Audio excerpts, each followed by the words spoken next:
Halo martabak lovers, kali ini saya akan membuat martabak manis tapi versi yang sangat sederhana.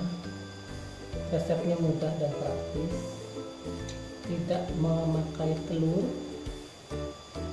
cukup mudah sekalipun dilakukan oleh pemula. Bahan-bahan yang kita butuhkan: tepung terigu protein sedang.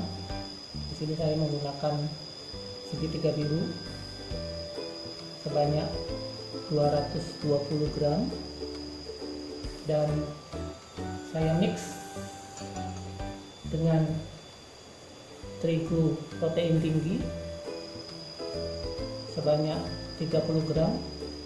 Tujuan saya mencampur dua jenis terigu dengan kadar protein yang berbeda, tujuannya agar kulit dan daging daripada martabaknya ini nanti empuk, kenyal, dan saat digigit itu tidak keras. Bahan berikutnya, saya menggunakan gula pasir sebanyak 30 gram. Saya menggunakan gula pasir curah ya, tidak kemasan. Kenapa? Alasannya karena yang curah ini berwarna kuning kemasan, sehingga nanti memberikan warna yang bagus untuk tampilan martabak kita nanti. Berikutnya saya menggunakan susu bubuk. Di sini saya menggunakan Denko saset, banyak dijual di warung, 27 gram, atau kalau menggunakan susu Denko yang kemasan kotak bisa dibulatkan menjadi 30 gram. Selanjutnya saya menggunakan vanili secukupnya dan garam secukupnya. Vanili tujuannya untuk memberikan aroma wangi, dan garam tujuannya untuk menyeimbang rasa, karena martabak itu sangat dikenal sekali dengan jenis makanan yang full manis.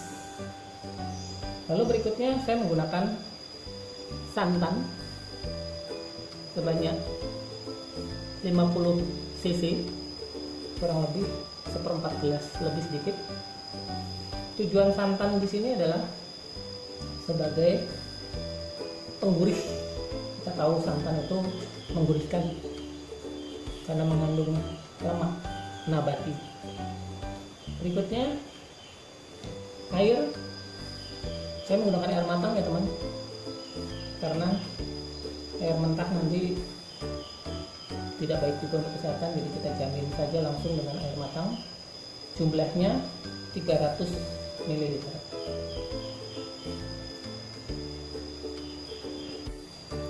Untuk alat-alat yang saya gunakan, saya menggunakan wadah nanti untuk mengadon,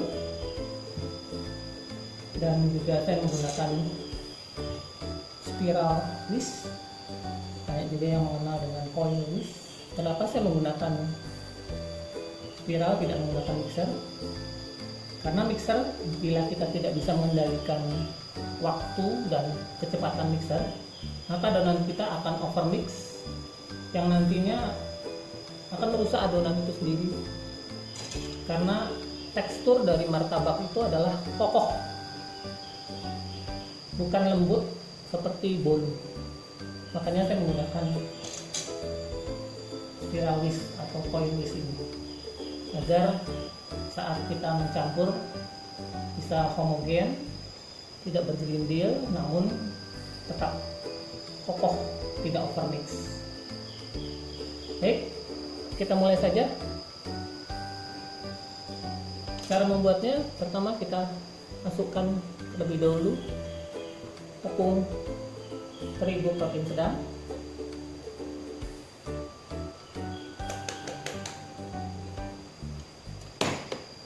lalu kita campur dengan tepung terigu protein tinggi, dan berikutnya gula,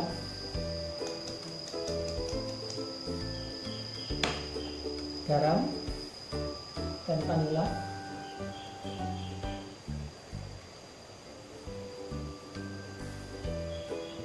juga susu bubuk.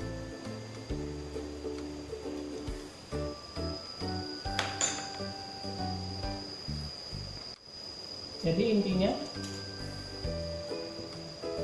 kita memulai dengan mencampur semua bahan kering kecuali soda kue dan baking powder.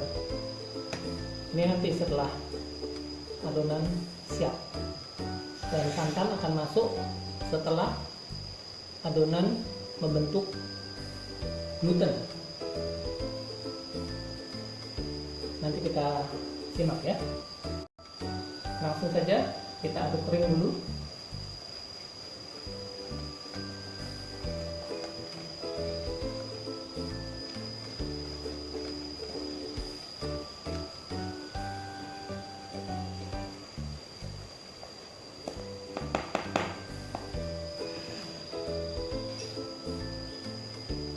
Lihat ya. Kemudian kita masukkan air matang tadi sedikit demi sedikit. Lalu kita aduk.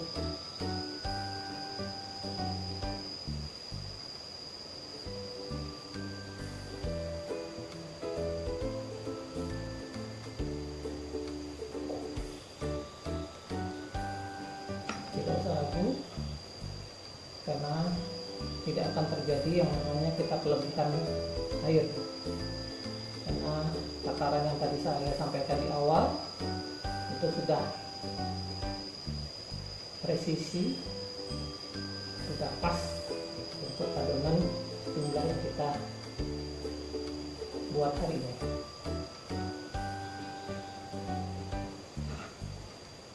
Kita larutkan saja semuanya.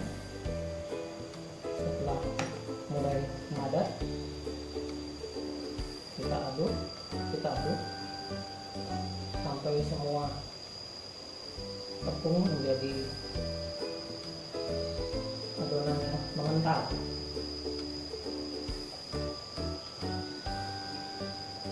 Nah, kurang lebih seperti ini ya teman-teman.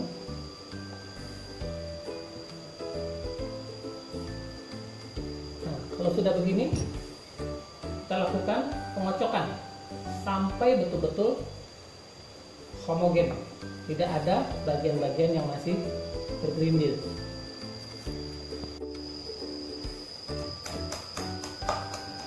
Ini kita mulai kocok teman-teman sampai betul-betul homogen, dan pastikan tidak ada tepung yang masih bergerindil.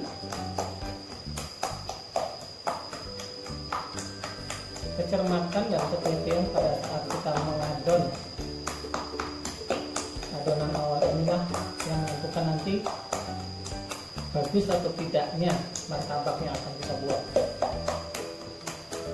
Apakah nanti akan bantet, bersarang sempurna, lembut, kulitnya keras, atau kosong, bahkan ini ditentukan pada saat kita membuat adonan. Nah, bisa kita lihat teman-teman, inilah yang tadi saya maksud dengan gluten. Ini sudah terbentuk gluten ya. Nah, pada fase ini adalah waktu yang tepat untuk kita memasukkan bahan selanjutnya ya, karena tema kali ini kita membuat martabak yang simple tanpa telur. Kalau seandainya teman-teman membuat dengan menggunakan telur, pada fase inilah telur itu masuk. Ada dua opsi, ada yang hanya menggunakan kuningnya saja, ada yang menggunakan full telur, kuning dan putihnya. Pilihan kepada selera masing-masing. Kalau menggunakan kuning telur tanpa putihnya, maka adonannya akan lembut. Tapi kalau putihnya kita ikut sertakan, putih ini adalah sebuah albumin, protein dari telur ayam, yang bila nanti pada saat dipanaskan, albumin ini akan memberikan tekstur keras pada kulit. Jadi pilihan ada pada selera masing-masing. Tahap berikutnya, karena kita tidak menggunakan telur, adalah memasukkan santan. Tadi saya bilang santan opsional, boleh dipakai, boleh tidak. Tapi saya senang memakai karena tujuannya santan ini memberikan rasa gurih pada daging martabak nantinya. Kita masukkan aja langsung semua.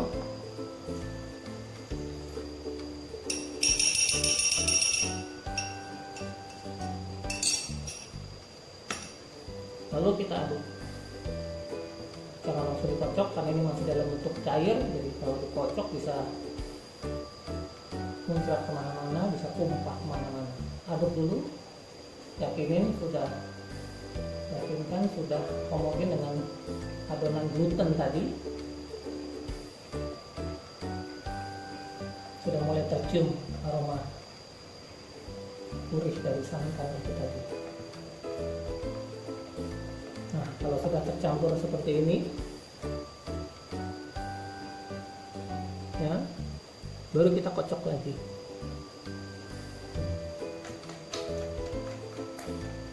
Nah, kocoknya ini sampai berapa lama? Nah, saya melakukannya kurang lebih 10 minimal 10 menit ya, bisa sampai 15 menit. Atau boleh juga kita lihat kalau teksturnya sudah menyatu, sudah homogen, sudah shadow, ya sudah cukup adonan itu.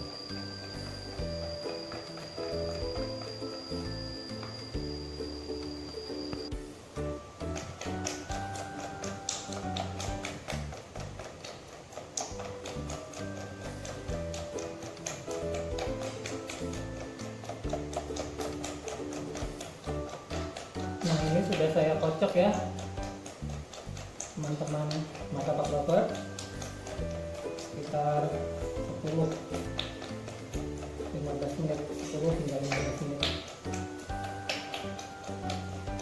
Jadi adonannya sudah seperti ini teman-teman, bisa kita lihat lebih jelasnya.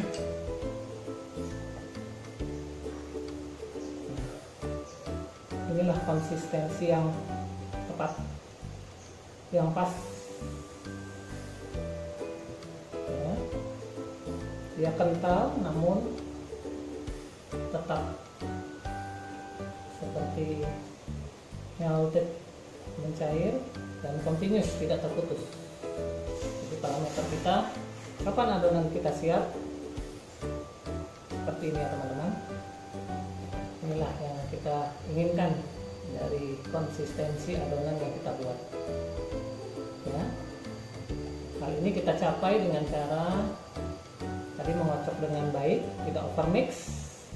Itulah alasan mengapa saya tidak menggunakan mixer, karena bila kendali waktu dan kecepatan kita tidak cermat, maka adonan kita akan mengalami overmix dan itu akan berdampak kepada hasil martabaknya. Karena kita butuhkan tekstur yang kokoh, bukan yang lembut seperti bolu atau kue pukis. Banyak yang bertanya, mengapa adonan yang saya buat sudah mengikuti langkah-langkah tapi kok teksturnya seperti pukis? Itu salah satu penyebabnya, adonan kita mengalami over mix. Nah, fase ini sudah bisa kita tambahkan bahan berikutnya, yaitu pengembang. Nah, pada fase ini pengembang yang saya pakai ada 2. 1, soda kue. Sahabat lovers, martabak lovers boleh menggunakan apa saja mereknya. Saya yang ada di sekitar warung rumah saya saja yang murah. Terus juga baking powder sama, masing-masing kita gunakan 1/4 sendok teh. Cuma kita tidak pakai pada fase ini. Yang kita pakai fase ini hanya baking powder. Nanti soda kue akan masuk pada saat nanti kita mau memanggang. Kenapa kita pisah? Karena baking powder sifatnya alkalis, dimana tujuannya mencampur kepada adonan pada saat akan di resting atau didiamkan untuk membentuk gelembung sehingga nanti tekstur martabaknya mengembang. Baik teman, kita mulai saja. Kita masukkan ini baking powder ya teman, jangan terbalik. Baking soda nanti pada saat memanggang, baking powder kita masukkan 1/4 sendok teh saat kita mau mendiamkan adonan agar adonan kita mengembang secara optimal.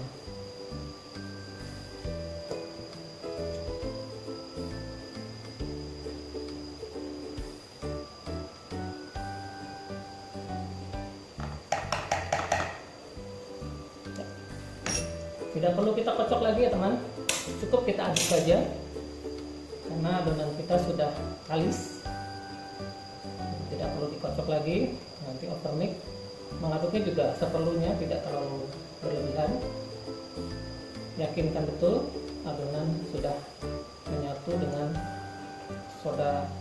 dengan baking powder tadi. Dan setelah itu adonan kita siap diamkan, kita resting selama minimal 1 jam, lebih akan lebih baik ya. Oke, kita lihat hasilnya nanti teman-teman setelah kita resting 1 jam. Baik sahabat martabak lover, ini sudah kita diamkan sekitar 1 jam ya, boleh lebih dari 1 jam, 2 jam atau 3 jam, itu akan lebih mengembang, lebih baik. Ini saya coba 1 jam saja, kita lihat hasilnya bagaimana. Langkah selanjutnya kita akan memasukkan soda kue. Takarannya cukup 1/4 sendok teh saja. Jadi kunci pada berhasilnya martabak membentuk sarangan ada pada waktu yang tepat memasukkan pengembang baking soda ini ke dalam adonan. Kita mulai ya, martabak lovers.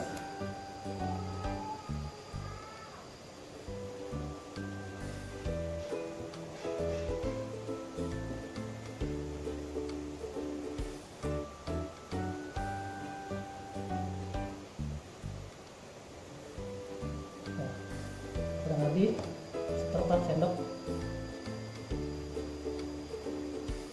Ini teman-teman, encerkan terlebih dahulu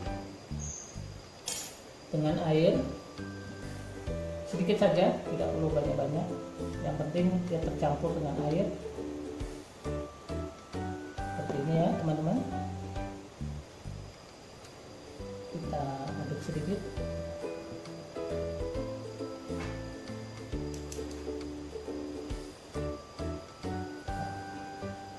Itu kita masukkan semuanya ke dalam adonan. Lalu adonan ini kita aduk, tidak perlu dikocok lagi. Yakinkan betul bahwa adonan kita sudah tercampur dengan sempurna dengan soda kue yang kita masukkan tadi. Oke, tidak perlu mengaduk secara berlebihan, cukup tercampur dengan air.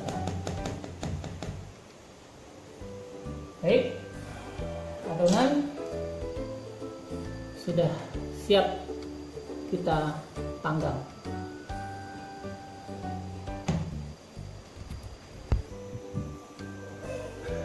Cara mengetahui apakah panasnya sudah cukup atau belum bisa dengan cara kita merasakan dengan efek radiasi panasnya, atau dengan cara kita menggunakan air yang kita teteskan ke salah satu kuping. Nah, kalau dia masih bulat begitu, artinya panasnya belum siap atau belum cukup. Kita tunggu saja teman-teman sampai loyang ini siap dan panasnya sudah cukup. Kalau kita memanggang dalam kondisi loyang tidak atau belum cukup panasnya, maka adonan sebaik apapun akan berdampak martabak kita gagal, tidak bersarang, bantet, tidak mengembang. Jadi kunci sukses martabak itu akan baik atau bagus hasilnya, satu kuncinya kecermatan dan ketelitian kita dalam membuat adonan. Kedua, kecermatan kita dalam hal pemilihan loyang. Ketiga, kecermatan kita dalam pengaturan panasnya loyang. Tiga hal itu sangat penting, dan ini yang sering terabaikan oleh para pembuat martabak pemula atau para pembuat martabak rumahan. Ya, kita tunggu saja martabak lover hingga loyang ini siap. Kita coba lagi ya martabak lover, apakah loyang kita sudah siap. Sama, untuk meyakinkan, untuk memastikannya, kita coba teteskan di salah satu telinganya. Bisa lihat ya teman-teman ya, airnya sudah menguap, artinya martabak kita sudah siap. Pada fase ini api agak kita kecilkan sedikit.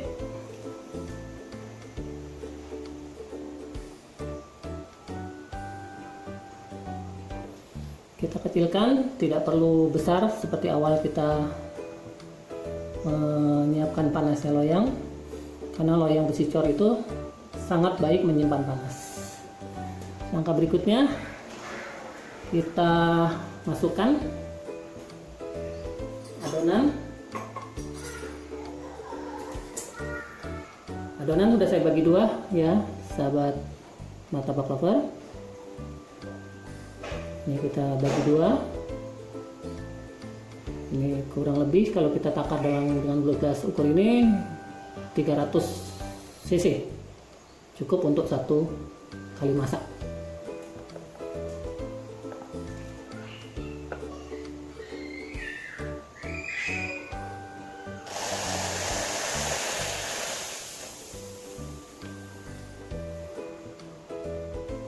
Kita buat kupingnya ya martabak lover, gak usah ragu, kuping ini juga bermanfaat untuk menjadi parameter kita sampai sejauh mana dampak api kepada adonan.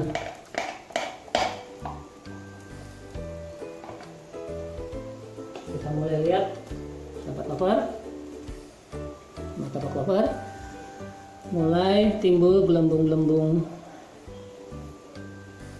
dari adonan yang menandakan bahwa efek panas sebagai katalisator dari pengembang soda kue itu mulai bekerja, melepaskan gas karbon.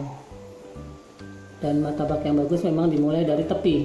Ini salah satu ciri bahwa distribusi panas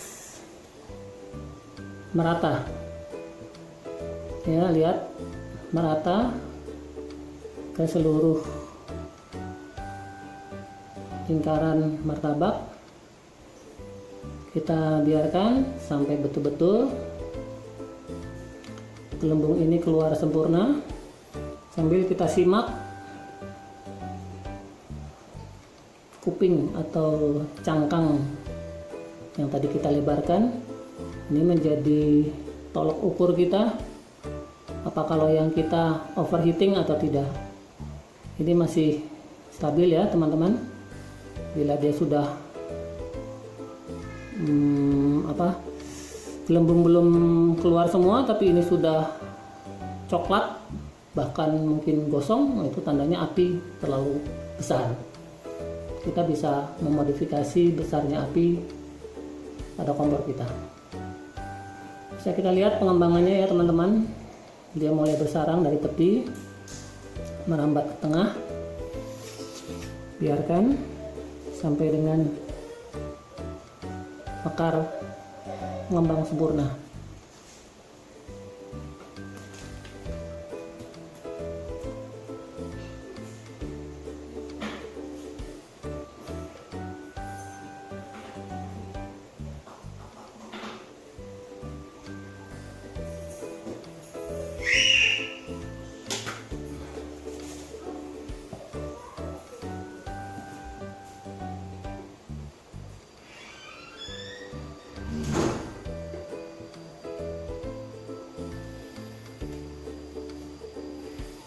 Dan ciri-ciri memanggang yang baik, di samping keluar gelembung, adonan itu akan naik dia. Ini terlihat ya, mulai mumbul, mulai naik ke permukaan. Itu artinya gas karbon yang terbentuk mendorong adonan untuk naik ke atas. Maaf. Inilah yang menjadi kunci keberhasilan kita untuk membuat martabak menjadi bersarang sempurna.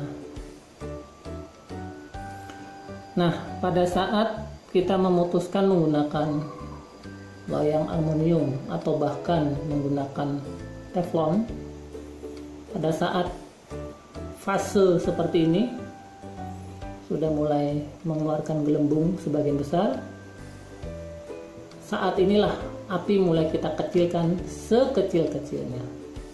Jadi semua gelembung sudah mulai keluar sebagian besar, adonan sudah mulai naik. Kita perhatikan ya, kuping cangkang ini, cangkang yang tadi kita buat, dia udah mulai warna kecoklatan dan ini sudah gelembung sudah sebagian besar keluar. Artinya api kita stabil, tidak overheating. Tapi sebaliknya bila gelembung belum keluar sempurna tapi kulit cangkangnya ini sudah gelap, itu artinya api kompor kita terlalu besar dan itu akan berdampak kepada martabak yang nanti secara penampilan tidak sedap dipandang. Nah, kapan kita memasukkan taburan gula? Ketika gelembung itu sebagian besar sudah pecah. Nah, ini mulai terlihat ya. Martabak lover satu persatu pecah. Nah, biarkan ketika sebagian besar sudah mulai pecah, maka saat itulah kita mulai memasukkan gula.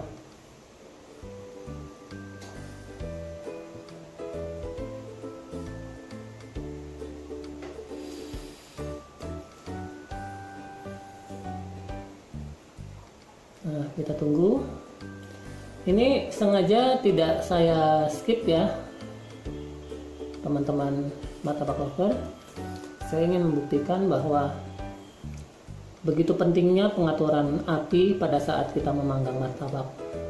Kita lihat ya, sudah mulai berwarna coklat kemasan, dan sebagian besar gelembung sudah mulai pecah.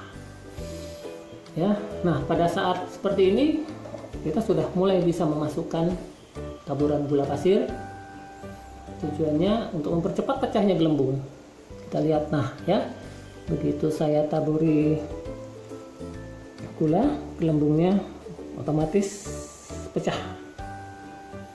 Nah, pada saat ini api mulai kita kecilkan lagi supaya martabak kita tidak gosong. Berapa banyak gula yang kita masukkan ini sesuai selera teman-teman saja. Kalau bagi martabak lover yang menyenangi rasa manis, maka masukkanlah gula agak lebih banyak. Tapi kalau bagi yang tidak menyukai rasa manis, maka masukkanlah gula secukupnya sesuai dengan selera. Ketika gula sudah masuk, tahap berikutnya kita tutup. Tujuannya apa? Supaya bagian atas dari permukaan martabak matang dengan sempurna. Lamanya kita menutup kurang lebih 1-2 menit. Ya. Nah, pada saat sudah 1 menit saya tutup, maka api saya matikan. Kenapa? Supaya efek panas tidak berlebihan dan kita hanya mengandalkan well done atau masaknya martabak kita cukup dari sisa panas yang dihantarkan dari loyang baja cor ini. Kita tunggu sekitar 1 menit lagi. Jadi menutupnya cukup 1-2 menit saja.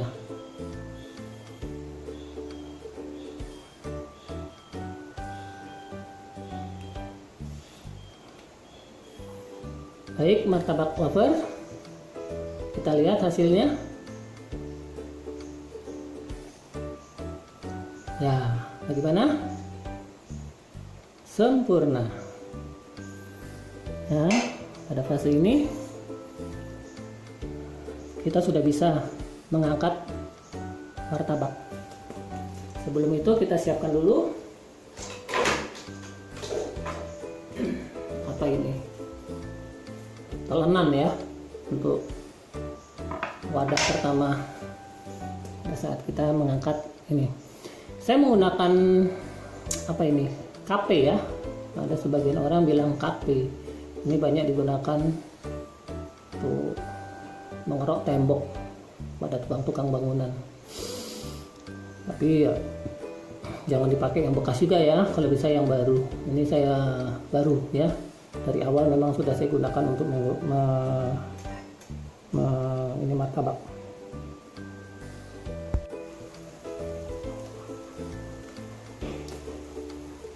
Kita siap angkat ya, sahabat martabak lover.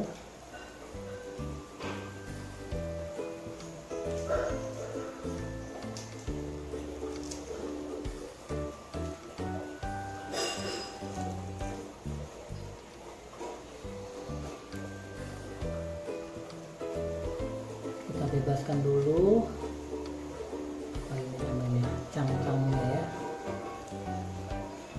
Kita bebaskan dulu. Ini sudah yakin betul-betul bebas.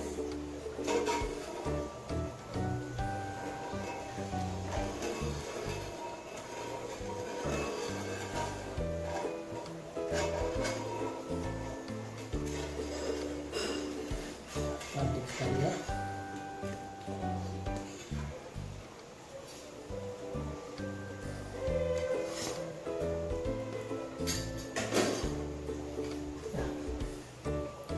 Kurang lebih seperti ini ya,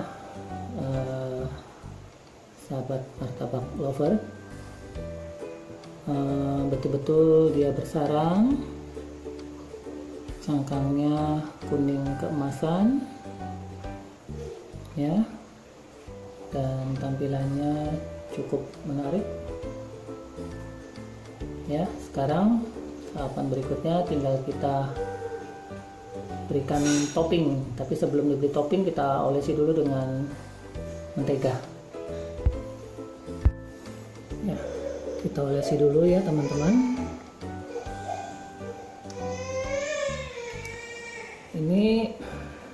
margarin atau mentega, saya oplos atau saya mix dengan butter Wisman dan SKM susu kental manis. Itu saya blender jadi satu, jadi teksturnya lebih lembut dan ini lebih mudah nanti diserap oleh pori-pori atau sarangnya.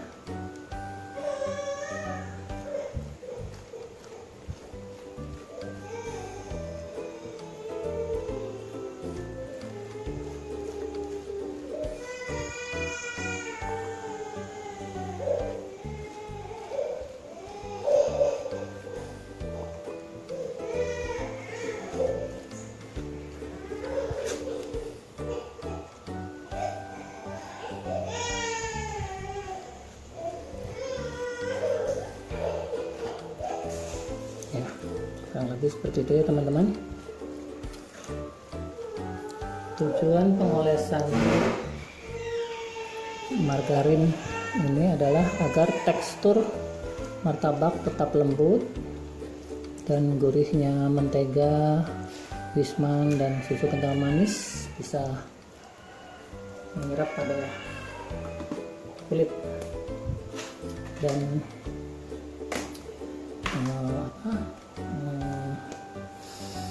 pori-pori martabak, daging martabak. Nah, tahap berikutnya kita bagi dua dulu ya teman-teman.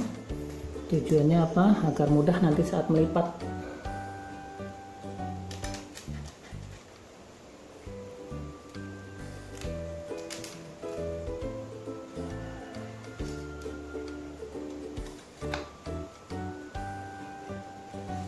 Ya. Setelah itu kita berikan topping sesuai selera toppingnya teman-teman. Saya di sini menggunakan topping kacang yang sudah disangrai.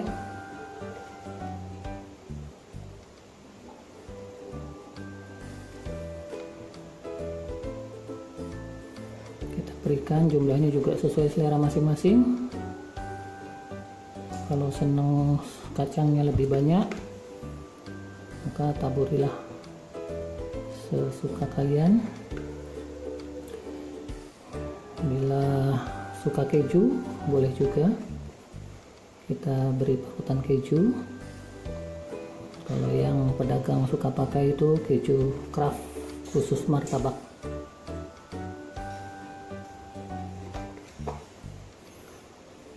Untuk proses pembuatan kacang, topping kacang ini nanti ada video tersendiri ya. Nanti akan saya berikan tata cara membuat topping kacang yang disangrai, bagaimana hasilnya supaya baik. Berikutnya saya taburkan juga wijen, my favorite, karena wijen ini memberikan sensasi yang enak saat kita nanti menggigit. Terasa seperti gurih.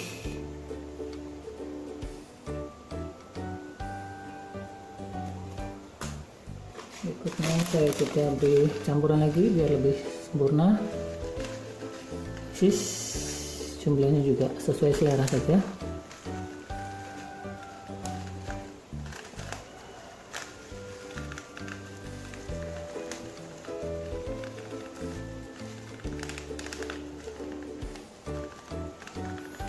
Bagi yang suka coklat boleh dibanyakkan.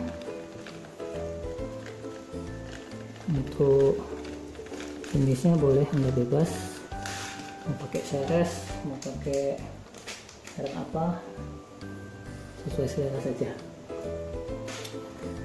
Berikutnya kita kenapi dengan taburan susu kental manis sebagai pengikat topping. Ya, bagi yang suka manis boleh dibanyakin, bagi yang tidak bisa disesuaikan saja. Ya, berikutnya kita lipat.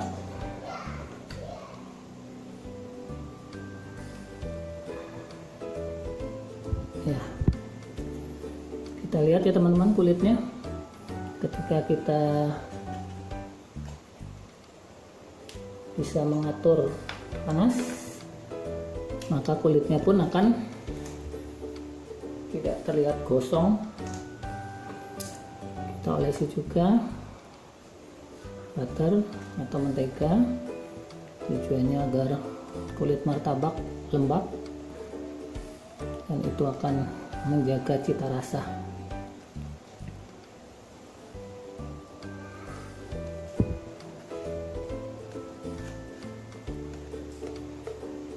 Itu pun sebaliknya.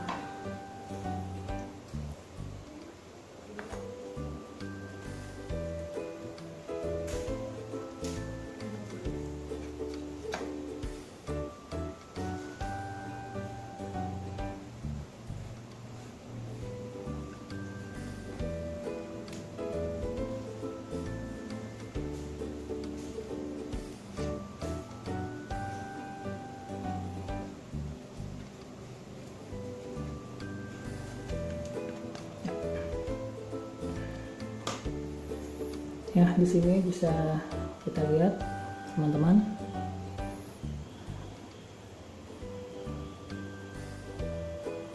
teksturnya tetap kenyal ya.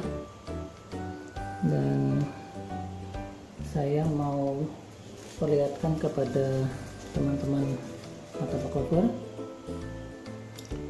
ya, sarangnya bisa dilihat ya, sarangnya tumbuh optimal, terbentuk optimal maksud saya ya. Sekarang coba kita potong.